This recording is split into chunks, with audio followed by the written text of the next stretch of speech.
Un couple emménage dans une vieille maison en raison de problèmes financiers. La maison n'est pas aussi mauvaise qu'elle le semblait au début, mais la situation empire lorsqu'il commence à entendre des bruits de pas et que de la nourriture commence à disparaître du réfrigérateur. Se pourrait-il qu'il ne soit pas seul dans la maison? Margot et Robert étaient en train de déménager dans la maison de la grand-mère de Margot. Ils avaient chargé la voiture de toutes leurs affaires et s'y étaient rendus, le coffre et la banquette arrière remplis à ras-bord. Margot avait récemment quitté son emploi et ils avaient besoin d'économiser de l'argent, c'est pourquoi ils avaient décidé d'aménager dans cette maison pour économiser sur le loyer. Ni Margot ni Robert n'étaient heureux de cette décision. Ils déménageaient dans une maison délabrée à la périphérie de la ville. Robert travaillait comme contremaître et prévoyait de rénover la maison rapidement. Comme il était doué de ses mains, il était quelque peu optimiste face à ce défi. Mais c'était quand même beaucoup. Lorsque Robert s'est garé près de leur nouvelle maison, Margot est sortie de la voiture avec un sentiment d'effroi. La maison avait l'air sinistre. Ses volets pendaient à des angles bizarres et la peinture s'écaillait par grandes plaques. Les mauvaises herbes poussaient en hauteur autour de la propriété, et le jardin était envahi de buissons épineux. La maison semblait se dresser au-dessus d'eux, projetant de longues ombres dans la lumière de fin d'après-midi. Margot ne connaissait pas bien sa grand-mère, pas plus que le reste de sa famille. Sa grand-mère était une personne très fermée et froide, et aussi très étrange. Tous les habitants de la ville la considéraient comme l'énergumène du coin. Robert s'approcha de Margot, en essayant de paraître optimiste. « Es-tu prête à entrer ?» demanda-t-il en jetant un coup d'œil à la maison. « Honnêtement, je ne le suis pas », répondit Margot, sentant un nœud dans son estomac. Robert acquiesça, comprenant ce qu'elle ressentait. « Oui, moi non plus. Ce n'est pas ce que nous espérions, mais nous devons le faire », a-t-il dit en prenant une boîte dans la voiture. Margot a pris une grande inspiration et l'a suivi. « Je sais. Finissons-en », dit-elle en essayant de rassembler un peu de courage alors qu'il se dirigeait vers la maison. Robert ouvrit la porte et Margot entra dans la maison avec lui. Elle s'attendait à voir des couches de poussière, des toiles d'araignée et de la saleté. Au lieu de cela, la maison avait l'air bien entretenue, comme si quelqu'un s'en était occupé. Margot savait que c'était impossible puisque sa grand-mère était morte il y a quelques mois et que personne n'était entré dans la maison depuis. L'idée que quelqu'un d'autre puisse y vivre la déstabilisait. Robert a fait le tour de la maison et l'a inspectée. Il a vérifié la stabilité du sol, s'assurant qu'il n'y avait pas de point faible. Il a appuyé sur les interrupteurs, heureux de constater que l'électricité fonctionne toujours. Puis, il a ouvert et fermé l'eau, s'assurant que la plomberie était fonctionnelle. « Ce n'est pas aussi mauvais que nous le pensions », dit Robert après avoir vérifié la maison. Il a regardé autour de lui, hochant la tête devant l'espace relativement propre. « Tu as raison, mais cela me fait peur. Ça ne te fait pas peur ?» demanda Margot, en jetant un coup d'œil nerveux autour de la pièce. Elle n'arrivait pas à se débarrasser d'un sentiment de malaise. Pourquoi cela nous ferait-il peur? Nous devrons dépenser moins d'argent pour cette maison que ce que nous pensions. Si est une bonne nouvelle, surtout maintenant, répondit Robert en pensant à leur budget serré. Il savait à quel point Margot voulait devenir artiste et faisait de son mieux pour soutenir ses rêves. Margot soupira, ressentant un mélange de soulagement et de culpabilité. Elle savait que Robert faisait de son mieux pour que les choses restent positives pour elle. Elle se sentait mal de ne pas travailler, mais elle espérait que son art les aiderait un jour financièrement. Juste à ce moment-là, elle a entendu un bruit étrange, comme des bruits de pas. « Tu as entendu ça ?» demanda-t-elle, la voix tendue. « Entendu quoi ?» Robert la regarda, confus. « On aurait dit que quelqu'un marchait, » dit Margot, les yeux écarquillés. « Tu as dû l'imaginer, je n'ai rien entendu, » a répondu Robert en essayant de la calmer. Margot décida que Robert avait raison et qu'elle avait tout imaginé. Elle secoua la tête, essayant d'oublier le bruit.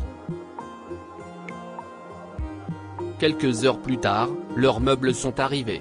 Ils travaillèrent ensemble pour aménager la maison, en arrangeant leurs affaires et en faisant en sorte que l'espace ressemble davantage à un chez-soi. Cette nuit-là, Margot s'allongea dans son lit à côté de Robert, somnolent par intermittence, incapable de dormir profondément. Les grincements et les gémissements inconnus de la vieille maison la tenaient en haleine. Soudain, elle entendit un bruit, comme une porte qui se ferme. Ses yeux s'ouvrirent brusquement et elle sentit un frisson lui parcourir l'équine. Elle a immédiatement réveillé Robert en le secouant. « Robert, tu as entendu ça ?» chuchota-t-elle avec insistance. Robert gémit et se frotta les yeux. « Tu as sûrement rêvé, » marmonna-t-il, à moitié endormi. « Non, j'étais réveillé. Je suis sûr d'avoir entendu quelque chose, » insista Margot, le cœur battant la chamade. Robert soupira. « Si est une vieille maison, Margot. Elle fait des bruits. Essaie de te rendormir, » dit-il en se retournant. Mais Margot ne pouvait pas ignorer le bruit. Elle est sortie du lit avec précaution, en essayant de ne pas déranger davantage Robert, et a allumé la lampe de poche de son téléphone. Le faible faisceau a tranché dans l'obscurité alors qu'elle quittait la chambre et commençait à marcher dans la maison, vérifiant chaque pièce une par une. Elle ne trouva rien d'inhabituel, mais son malaise ne fit que croître. Finalement, Margot atteint la porte du sous-sol. Elle décida de vérifier s'il y avait quelque chose. En essayant la poignée, elle s'est rendue compte que la porte était verrouillée de l'autre côté.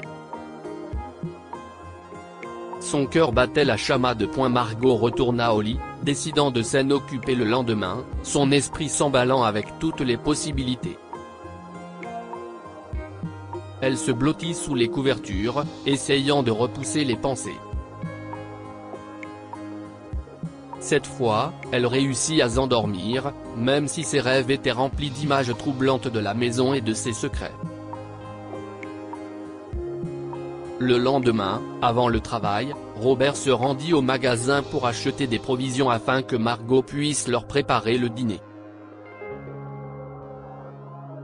Il est parti tôt, voulant s'assurer qu'il avait tout ce dont ils avaient besoin. Margot l'a salué avec un sourire, se sentant un peu plus tranquille après les événements de la nuit précédente. Tout au long de la journée, alors qu'elle nettoyait et arrangeait son atelier d'art, Margot oublia les bruits qu'elle avait entendus pendant la nuit et la porte verrouillée. Elle s'est perdue dans son travail, déballant ses fournitures artistiques et installant son chevalet. Elle a ressenti un sentiment de paix en organisant ses pinceaux et ses peintures, en imaginant les belles pièces qu'elle créerait dans ce nouvel espace. Mais au moment de préparer le dîner, elle a ouvert le réfrigérateur et a remarqué qu'il manquait des aliments. Ce n'était pas grand-chose, juste 2 œufs et un peu de lait, mais c'était tout de même étrange, étant donné que Robert venait d'acheter les provisions et qu'il n'avait encore rien mangé. Elle fronça les sourcils, perplexe. Déterminée à découvrir ce qui se passait, Margot se rendit au garage, où Robert a déjà déplacé ses outils de travail. Elle a attrapé quelques outils qui, selon elle, pourraient aider à déverrouiller la porte. Après avoir manipulé la porte pendant quelques minutes, Margot réussit à la déverrouiller. Son cœur s'est emballé lorsque la porte s'est ouverte en grinçant. Le sous-sol était sombre et Margot ne pouvait rien voir au début. Elle chercha l'interrupteur, l'alluma et descendit prudemment les escaliers. Ce qu'elle vit confirma ses soupçons. Sur le sol se trouvaient 2 petits matelas avec des oreillers et des couvertures. Sur l'un des matelas reposait une peluche, usée mais aimée. Il y avait aussi un réchaud à gaz portable sur le sol. L'esprit de Margot s'emballa. Quelqu'un vivait effectivement dans la maison. Après que Robert est rentré du travail et qu'ils ont dîné ensemble, Margot s'est demandé si elle devait lui dire ce qu'elle avait trouvé aujourd'hui. Elle a pensé aux 2 petits matelas, aux jouets en peluche et au réchaud portable. Elle savait que Robert avait déjà beaucoup à faire et ne voulait pas l'inquiéter inutilement. Décidant de se taire pour l'instant, elle décida d'enquêter davantage de son côté. Lorsque Robert s'est endormi, Margot est sortie discrètement du lit. Elle était sûre que la personne qui vivait au sous-sol sortirait la nuit.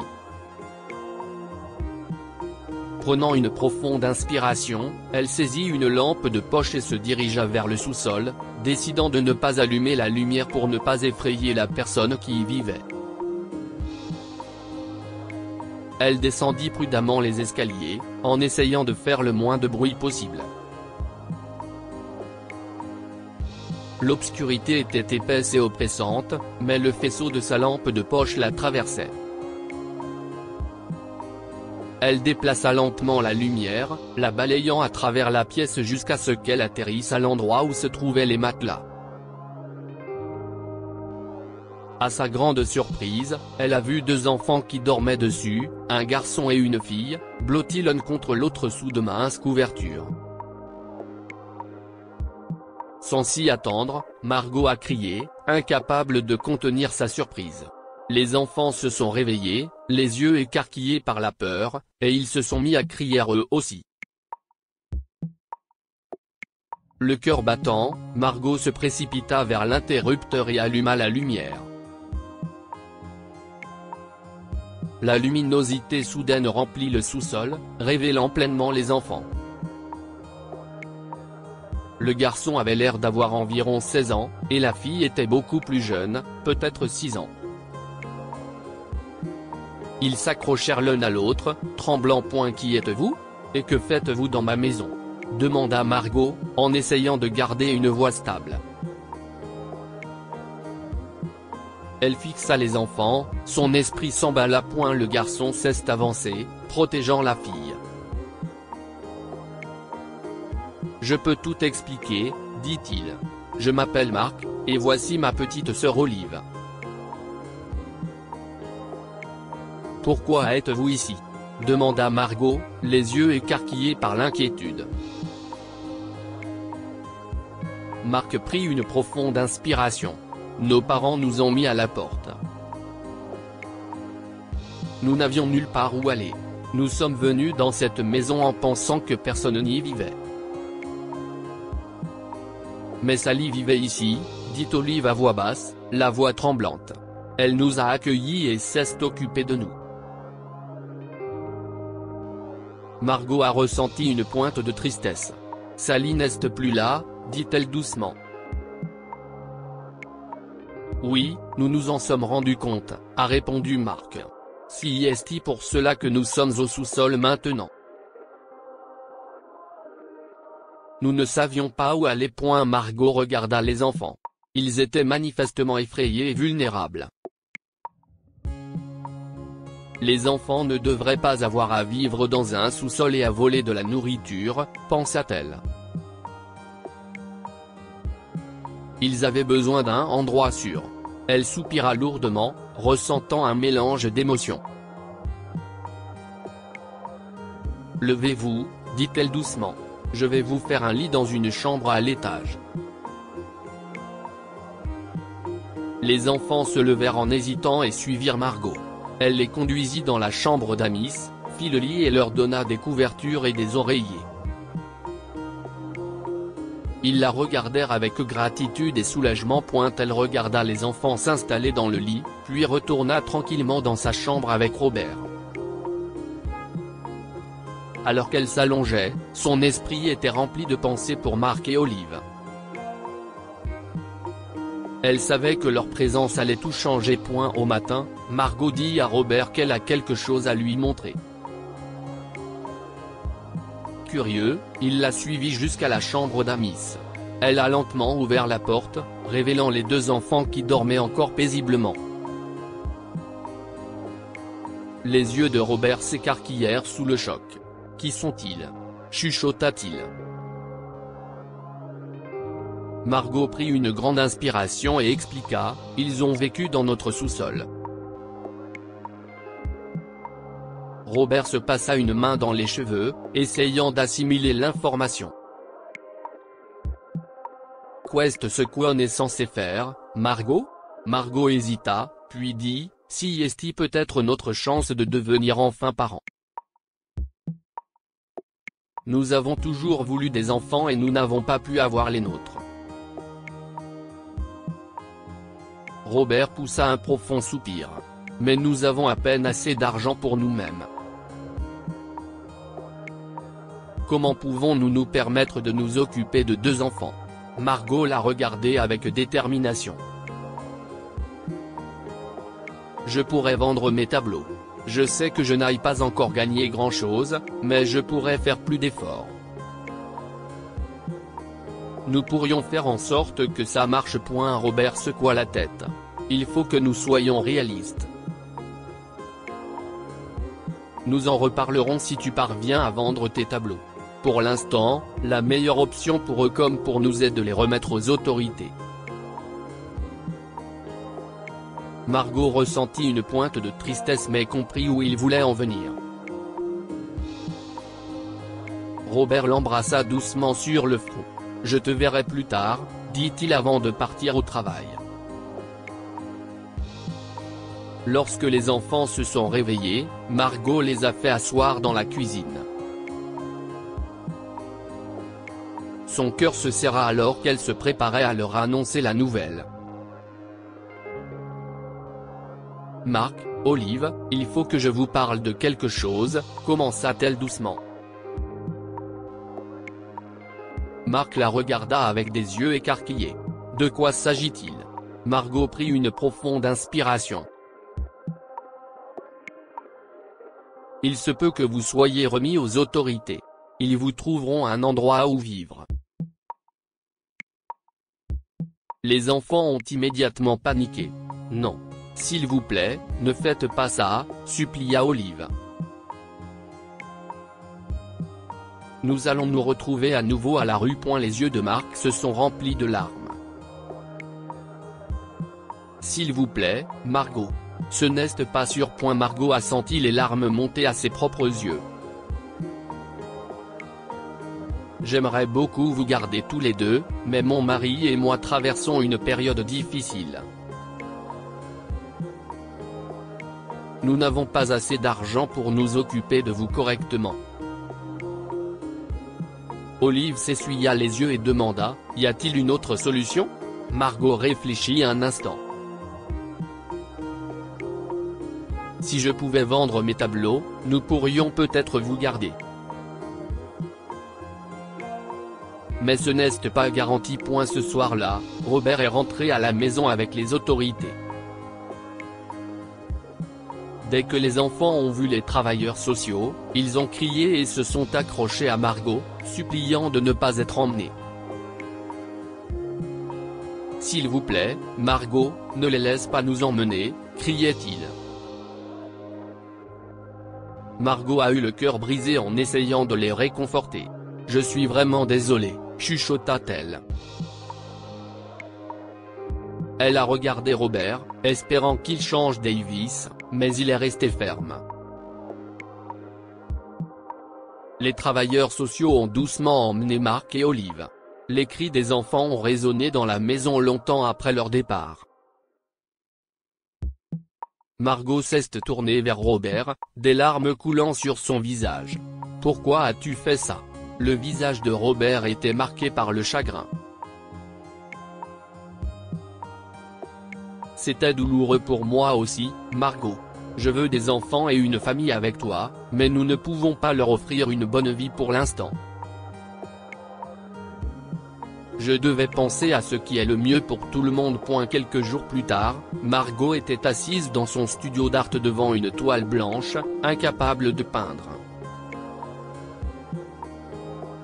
L'atelier se sentait vide sans la présence des enfants. Elle s'est levée, a pris la toile et ses peintures, et s'est rendue au sous-sol. Les deux petits matelas étaient toujours là, rappel silencieux de Mark et Olive. Elle a commencé à peindre, déversant toutes ses émotions dans l'œuvre d'art. Lorsqu'elle a terminé, elle a nommé le tableau Survie. Margot mit le tableau en vente et, à son grand étonnement, il fut acheté le jour même pour une très bonne somme. C'était assez d'argent pour qu'ils puissent prendre les enfants et subvenir à leurs besoins pour le moment. Mais Margot et Robert étaient persuadés que Margot vendrait aussi d'autres tableaux et qu'ils pourraient subvenir aux besoins des enfants. Tout excité, Margot a parlé de la vente à Robert. Il a souri, a hoché la tête et a dit « Faisons-le ». Ils sont allés voir les autorités et ont découvert que Mark et Olive cherchaient une famille d'accueil parce que les conditions de vie de leurs parents étaient terribles. Margot et Robert se sont arrangés pour devenir les tuteurs des enfants et les ont ramenés à la maison. Ils avaient déjà préparé une chambre pour chaque enfant, les remplissant de jouets, de livres et de couvertures chaudes. Lorsque Mark et Olive sont entrés dans leur nouvelle chambre, leurs yeux se sont illuminés de joie. Margot et Robert ont regardé, ressentant un profond sentiment de plénitude et de bonheur. Leur famille était enfin réunie. Dites-nous ce que vous pensez de cette histoire et partagez-la avec vos amis. Elle pourrait les inspirer et illuminer leur journée.